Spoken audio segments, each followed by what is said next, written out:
கிறிஸ்துவில் பிரியமானவர்களே, ஆண்டவராகிய இயேசு கிறிஸ்துவின் நாமத்திலே உங்கள் யாவரையும் வாழ்த்தி ஆசீர்வதிக்கிறேன். இந்த நாளுக்கு என்று தேவன் நமக்கு அருளி இருக்கிற ஜீவ வார்த்தை யோபின் புஸ்தகம் 42 அதிகாரம் அதிலே 2வது வசனத்தில் இருக்கிறது. தேவரீர் சகலவற்றையும் செய்ய வல்லவர், நீர் செய்ய நினைத்தது தடைபடாது என்பதை அறிந்திருக்கிறேன். என கேட்கிற தேவனுடைய பிள்ளைகளே, எல்லாவற்றையும் இழந்து உருவழிந்த நிலையிலே நின்ற யோபு உள்ளத்தின் ஆழத்திலிருந்து உணர்வோடு சொன்ன வார்த்தைகளைத்தான் வாசித்திருக்கிறேன். இதை விசுவாச அறிக்கை என்று கூட அழைக்கலாம். தேவரீர் சகலவற்றையும் செய்ய வல்லவர், நீர் செய்ய நினைத்தது தடைபடாது.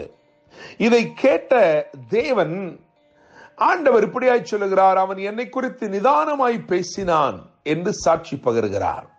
என்னை கேட்கிற தேவனுடைய பிள்ளைகளே, அவன் சகலவற்றையும் இழந்த நிலையில, எல்லாவற்றையும் இழந்து போய் இருந்த போது இந்த ஒரு வார்த்தையை பேசினது நிமித்தமாய் வேதம் சொல்லுகிறது, அவன் எல்லாவற்றையும் இரண்டத்தனையாக பெற்றுக்கொண்டான். அவனுடைய பின்னிலைமை அவனுடைய முன்னிலைமை பார்க்கிலும் ஆசீர்வாதம் உள்ளதாய் மாறினது. என கேட்கிற தேவனுடைய பிள்ளைகளே, நம்முடைய தேவன் சகலவற்றையும் செய்ய வல்லவராய் இருக்கிறார். இந்த நாளிலும் அவர் செய்ய நினைக்கிற காரியங்கள் எதுவாக இருந்தாலும் அது நிச்சயமாய் தடைபடாது. தேவனுடைய பிள்ளைகளே, உங்கள் வாழ்க்கையிலும் ஒருவேளை நீங்களும் இதே போல இழந்து போன சூழ்நிலையிலே நீங்கள் நின்று கொண்டிருக்கலாம், அல்லது ஏதோ ஒரு காரியம் உங்களை அதிகமாய் பாதித்து அப்படியாய் நீங்கள் காணப்படலாம். இன்றைக்கு கர்த்தர் உங்களை பார்த்து சொல்லுகிறார், அவர் சகலவற்றையும் செய்ய வல்லவராய் இருக்கிறபடினால் அவர் செய்ய நினைக்கிறது ஒன்றும் தடைபடாது. கர்த்தர் யோபின் முகத்தை பார்த்தார், அவனுடைய முன்னிலைமை பார்க்கலும் பின்னிலைமை ஆசீர்வாதமாய் மாறினது. என கேட்கும் தேவனுடைய பிள்ளைகளே, சகலவற்றையும் செய்ய வல்லமையுள்ள தேவன் இந்த ஆண்டவரை குறித்து, அப்படிப்பட்ட சர்வ வல்லமையுள்ள தேவனை குறித்து வேதத்திலே 3 முக்கியமான காரியங்கள் எழுதப்பட்டிருக்கிறது. அவர் செய்த கிரியைகள், அவர் செய்த 3 வித்தியாசமான செயல்கள், அவைகளை நான் வரிசைப்படுத்தும்படிக்கு விரும்புகிறேன்.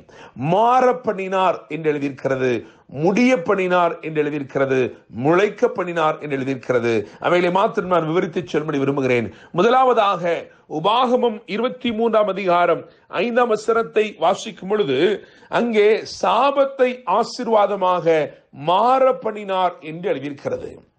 பீலேயாம் என்பவன் அவன் சபிக்கும்படி கூலியை பெற்றுக் கொண்டவனாய் வருகிறான்.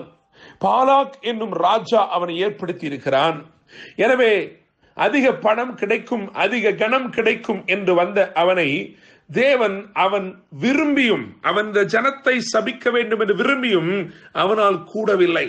அவன் சாபமாக சொல்ல வேண்டும் என்று விரும்பினவைகளும் ஆசீர்வாதமாக வெளிப்பட்டது. தேவனுடைய பிள்ளைகளே, என்னை கேட்கும் தேவ ஜனமே, உங்களுக்கு விரோதமாய் கூலி பெற்றால் கூட ஒருவராலும் செயல்பட முடியாது. காரணம், இஸ்ரவேலை ஆசீர்வதிப்பதே அவருக்கு பிரியமாயிருக்கிறது.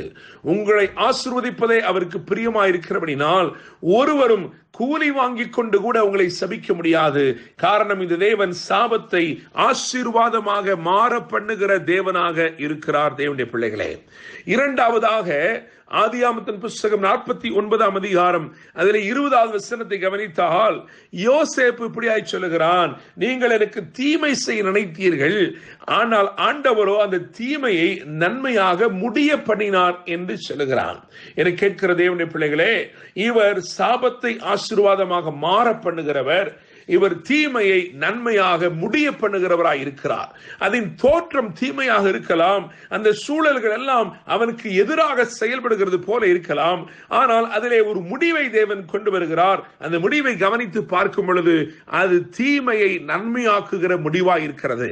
உங்கள் வாழ்க்கையிலும் நீங்கள் கடந்து செல்லுகிற பாதைகள் தனிமையின் பாதைகளாய் இருக்கலாம், வேதனையின் பாதைகளாய் இருக்கலாம், path of rejection, அதாவது மனப்பூர்வமாய் கைவிடப்பட்ட சூழ்நிலைகளிலே நீங்கள் அப்படியாய் நிர்பந்திக்கப்படலாம். ஆனாலும் என்னை கேட்கிற தேவனுடைய பிள்ளைகளே, நிச்சயமாய் நம்முடைய தேவன் தீமையானதை நன்மையாக முடிய பண்ணுகிற தேவனாய் இருக்கிறார். அப்படியாய் மூன்றாவதாக பார்க்கும் பொழுது ஏசாயா 55 அதிகாரம் 13 வசனத்தை கவனிக்கும் பொழுது வேதனை அளிக்கக்கூடியவைகளை வசந்தம் அளிக்கக்கூடியவைகளாக முளைக்கப்படுகிறவராய் இருக்கிறார். வேதம் சொல்லுகிறது, முச்செடிக்கு பதிலாக தேவதாரு விருட்சம் முளைக்கும் என்று எழுதியிருக்கிறது. காஞ்சொரிக்கு பதிலாக மிருது செடி எழும்பும் என்று வேதம் சொல்லுகிறது. என்னை கேட்கும் தேவனுடைய பிள்ளைகளே, ஒருவேளை விதைக்கப்பட்டது உங்களுக்கு வேதனை அளிக்கக்கூடியதாகத்தான் இருக்கலாம். இன்டென்ஷனலி பெயின்ஃபுல், அதாவது உள்நோக்கத்தோடு உங்களை வேதனைப்படுத்தக்கூடியவைகளைத்தான் சத்துருக்கள் விதைத்திருக்கலாம். ஆனால் கர்த்தர் அந்த தீமையானதை அல்லது அந்த வேதனை அளிக்கக்கூடியதை வசந்தம் அளிக்கக்கூடியதாக முளைக்கப்படுகிறார். எனக்கு கேட்கும் தேவனுடைய பிள்ளைகளே, விதை வேதனைக்குரிய விதைதான். ஆனால் விளைச்சலோ, விளைந்து வரும்போதோ அது வித்தியாசம் உள்ளதாய் விளைந்து வருகிறது. அது முச்செடிக்கு பதிலாக தேவதாரு விருட்சமாக முளைத்து வந்தது. தேவனுடைய பிள்ளைகளே, எனவே இவர் சகலவற்றையும் செய்ய வல்லவராயிருக்கிறார். இவர் சாபத்தை ஆசீர்வாதமாக மாறப்படுகிற தேவன். இவர் தீமையை நன்மையாக முடியப்படுகிற தேவன். இவர் வேதனை அளிக்கக்கூடியவைகளை வசந்தம் அளிக்கக்கூடியவைகளாக முளைக்க பண்ணுகிற தேவன். தேவரீர் சகலவற்றையும் செய்ய வல்லவர். நீர் செய்ய நினைத்தது தடைபடாது என்பதை அறிந்திருக்கிறேன். கர்த்தர் தாமே இந்த வார்த்தைகள் மூலமாய் உங்களை ஆசீர்வதிப்பாராக. என்றும் அன்புடன் pastor Daniel Moses. God bless you.